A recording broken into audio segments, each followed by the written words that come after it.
The village of Ashwood was small, quiet, and unremarkable, or at least it seemed so. Yet, behind its wooden fences and thatched roofs, whispered tales carried on the wind, stories of spirits, curses, and lost souls. Among the villagers, one name was spoken with a mixture of fear and sympathy: Emily. Emily had been a widow for nearly a year, ever since her husband, Robert, had died in a sudden storm. Her grief was raw, all-consuming, and she spent nights weeping by the cold fireplace in her modest home. Every tear fell into the cracks of the clay floor, unnoticed, except by something that lurked beyond the visible world. Something that watched, waiting. It was the spirits. Restless, unseen, and hungry for sorrow. Emily sat alone, her shawl pulled tight around her shoulders.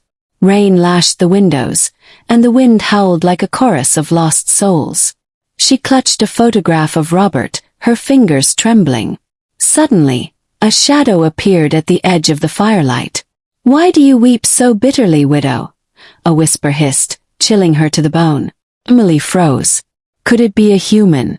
No, the voice carried an otherworldly echo. The shadow shifted, forming eyes that glimmered silver in the darkness. Emily swallowed hard.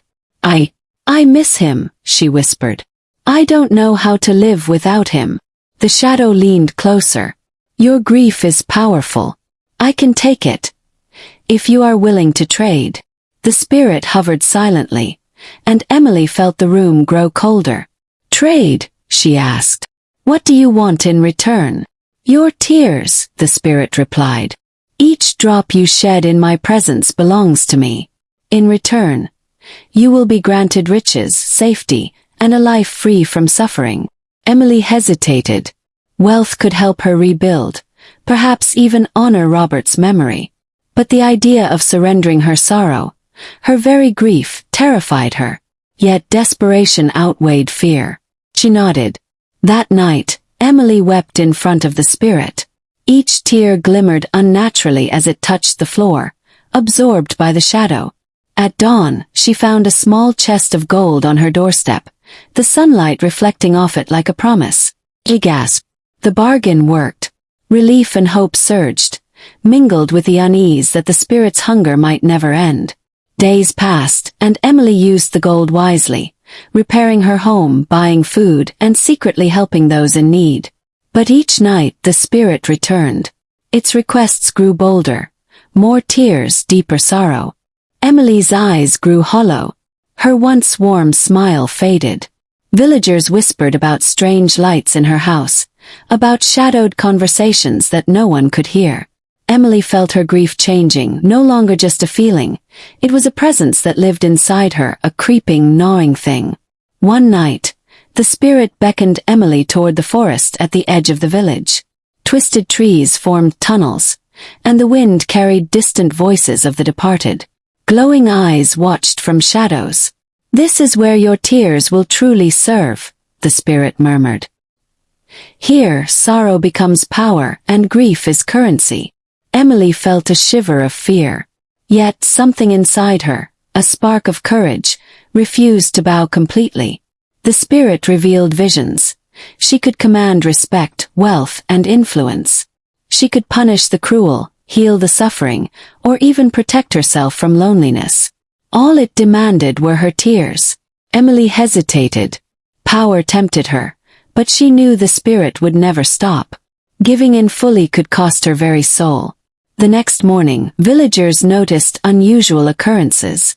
Crops grew unnaturally fast, yet some fell ill. Shadows seemed to linger unnaturally.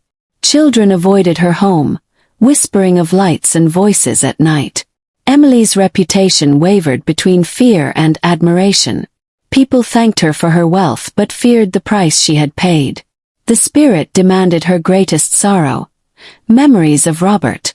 Emily remembered their wedding day, his laughter, the warmth of his embrace.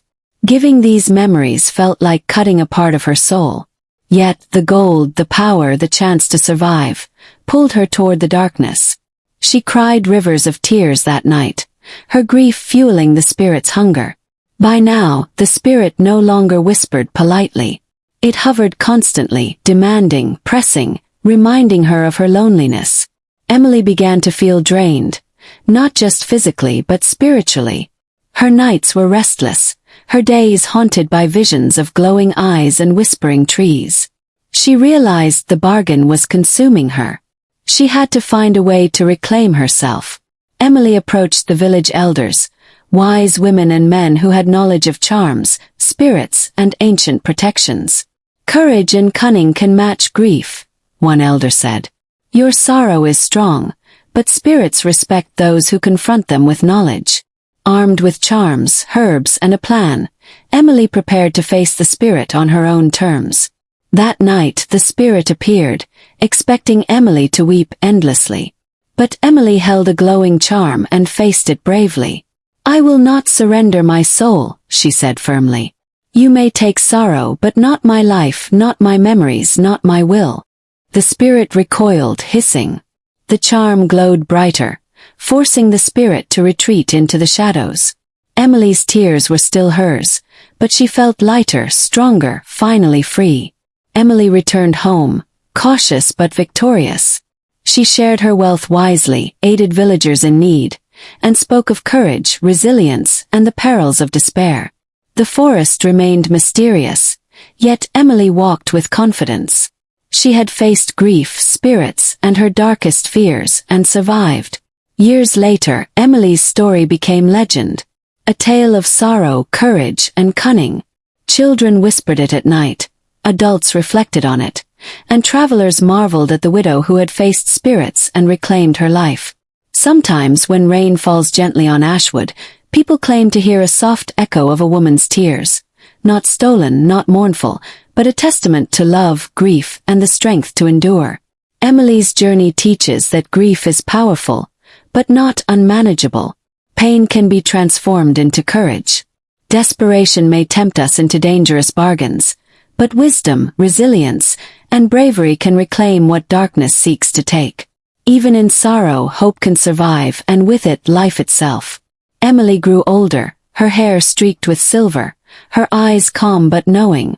She walked the village paths, guiding young widows, teaching courage, and reminding everyone that grief, while heavy, need not be fatal. The spirit never returned to claim her soul. Perhaps it had learned that not all sorrow is prey for the dark. And in Emily's hands, grief became not a curse, but a tool, a lesson, and a legacy. Grief is a weight that can crush even the strongest heart. But Emily's story reminds us that sorrow, no matter how deep, does not have to define us. She faced darkness, temptation, and despair, and chose courage over surrender. Sometimes the hardest trials teach the greatest lessons.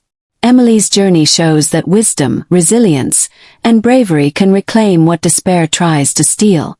So when life feels overwhelming, remember, tears are not weakness. They are proof of love, proof of depth, and proof that your heart is alive. And even in the darkest moments, hope can find a way. If you enjoyed this story, make sure to like, comment, and subscribe to The Gracious Voice for more unforgettable folk tales, mysteries, and emotional journeys. Remember, every story holds a lesson, and every lesson can change your life. The end.